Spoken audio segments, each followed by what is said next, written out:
अध्याय 7 क्लास 7 विज्ञापन की समझ। एक विद्यालय के नवनिर्मित भवन का उद्घाटन राज्य के शिक्षा मंत्री द्वारा होना था।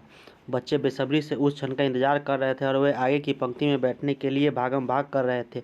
उसी समय एक शिक्षक ने सूचना दी कि अगली पंक्ति की कुर्सियां मीडिया क्षेत्र से जुड़े व्यक्तियों के लिए हैं। इस कार्यक्रम में समाचार पत्र, रेडियो, टीवी आदि से जुड़े व्यक्ति आएंगे। तभी एक छात्र ने जिज्ञासावश शिक्षक से पूछा कि क्या इन मीडिया वालों को हमारे विद्यालय कोष से पैसे दिए जाएंगे। शिक्षक ने बताया कि उन्हें अपनी संस्था से वेतन मिलता है और संस्था ने ही उन्हें यहाँ भेजा है। ये संस्था चाहे अखबार हो या टीवी चैनल अपनी आमदनी के लिए विज्ञापन पर निर्भर है। इस पाठ में आगे विस्तृत जानकारी दी जा रही है।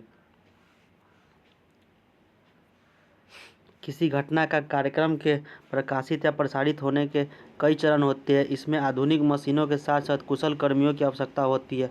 संचार माध्यमों को अधिक लोगों तक पहुंचाने में आधुनिक तकनीकी से विशेष मदद मिलती है। इस आधुनिक संचार के माध्यम में संचालन में अत्यधिक धन की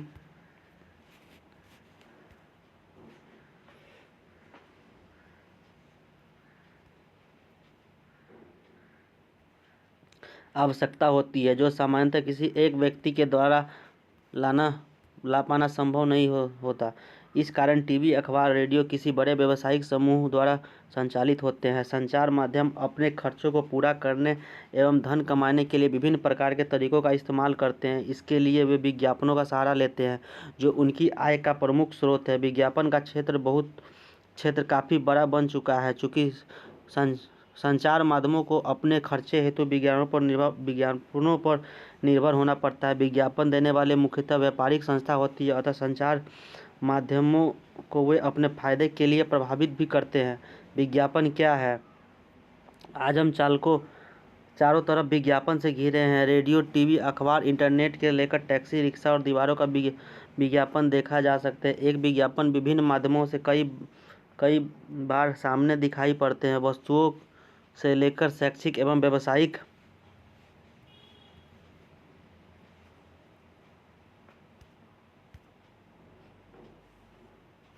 संस्थाओं तक विज्ञापन बनाए जा रहे हैं, जैसे कपड़े, कोल्ड ड्रिंक, दवाएं, मोटर बाइक, पेंट, साबुन, तेल, आटा, चॉकलेट, बिस्कुट, कलम आदि के साथ साथ विभिन्न प्राइवेट स्कूलों, मेडिकल और इंजीनियरिंग कॉलेज में विज्ञापन हम अपने चारों तरफ विभिन्न रूपों में देख सकते हैं। विज्ञापन में कई प्रकार के उत्पादन के गुणों को देखकर हमारा ध्यान उस ओर आकर्षित किया जाता है, जिससे वस्तुएं या उत्पादों की बिक्री में वृद्धि हो सके। विज्ञापन द्वारा उत्पादन कंपनियों अपने बाजारों का विस्तार करती है। इससे उत्पादक को अधिक लाभ मिलता है। इन्हीं विज्ञापनों से होने वाले आय द्वारा संचार माध्यम संचालित होते हैं। विज्ञापन कौन देता है? संचार का माध्यम क्यों निर्भर है?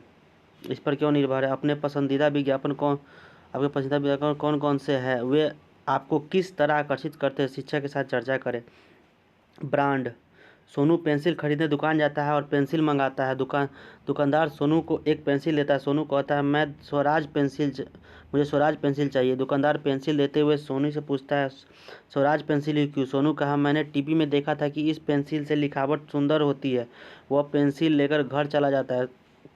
सोनू के मन में प्रश्न उठता है कि बाजार में पेंसिल तो बहुत है, फिर उसके अलग अलग नाम क्यों है? लिखावट कैसे सुंदर हो सकती है? स्वराज पेंसिल के ब्रांड का नाम है। विज्ञापन ब्रांड निर्मित करने के बारे में ही है। एक उत्पादन को बाजार में प्रचलित अन्य उत्पादों से भिन्न दिखाने के लिए ब्रांड का नाम दिया जाता है, जिससे एक विशिष्ट पहचान स्थापित करने की कोशिश की जाती है। केवल ब्रांड के नाम आपको किसी वस्तु को खरीदने के लिए प्रेरित नहीं करते। विज्ञापित कंपनी अपनी वस्तुओं की गुणवत्ता का विश्वास दिलाती है और कई बार तो गुणवत्ता से अधिक के दावे भी करती है। विज्ञापित उत्पादन के प्रति आश्वस्त करने और उसे खरीदने के लिए प्रेरित करने में विज्ञापन की प्रमुख भूमिका होती है। एक ब्रांड प्रभावित होकर हम उस ब्रांड की अन्य वस्तुएं भी खरीद लेते हैं। विज्ञापन के सामाजिक मूल्य।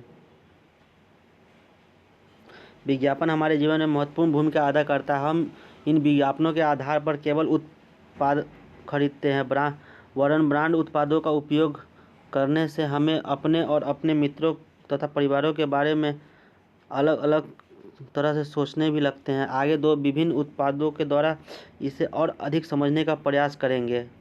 सेहत और सुरक्षा के लिए विशेष ध्यान दिया गया। सूरज सत्तू। विज्ञापन है। सत्तू के इस विज्ञापन से हमारी सेहत और सुरक्षा पर विशेष ध्यान दिया गया है।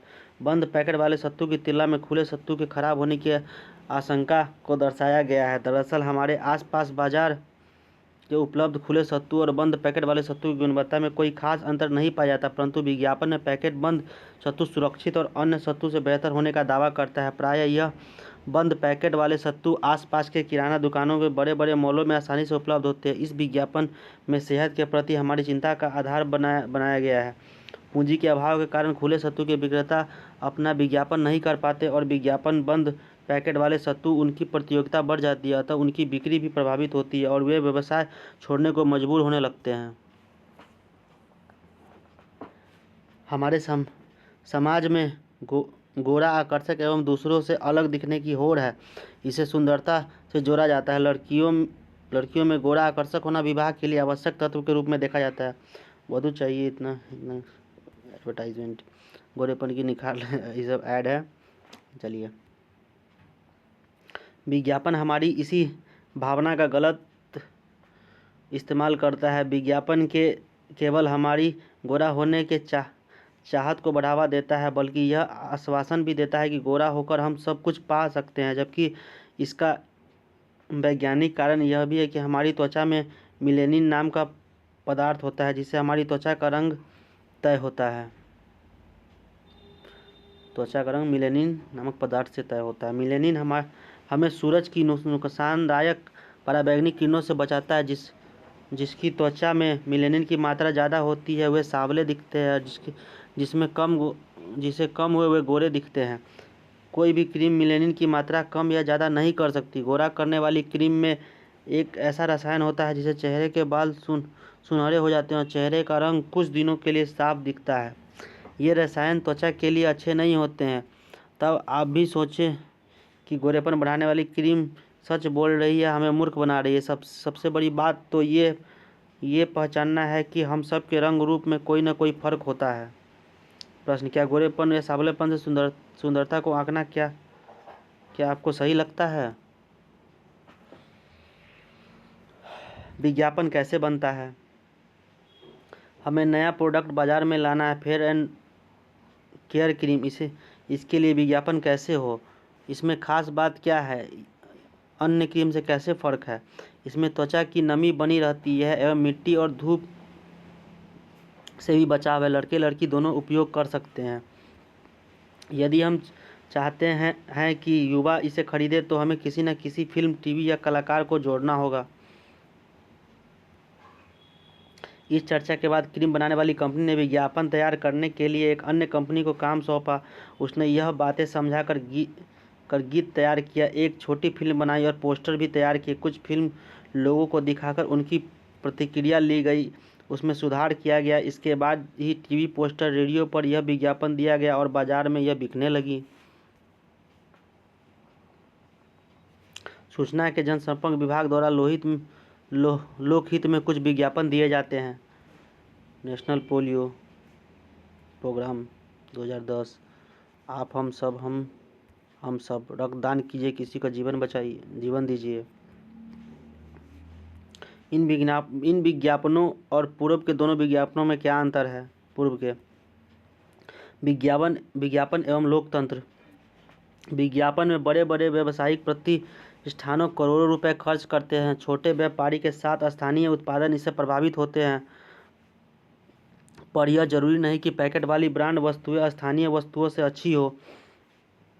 विज्ञापन से कई बार गरीब लोगों के आत्मसम्मान को ठेस पहुंचती है। जो विज्ञापन वस्तुएं नहीं खरीद पाते वे हीन भावना से ग्रसित होने लगते हैं। विज्ञापन धनी एवं प्रसिद्ध लोगों को ध्यान केंद्रित करता है और गरीबी, भेदभाव व आत्मसम्मान के बारे में हमारे विचारों को प्रभावित करता है। लोकतंत्र में समानता का मूल्य प्रधान होता है। विज्ञापनों से पड़ने वाले प्रभावों पर सजग रहना जरूरी है।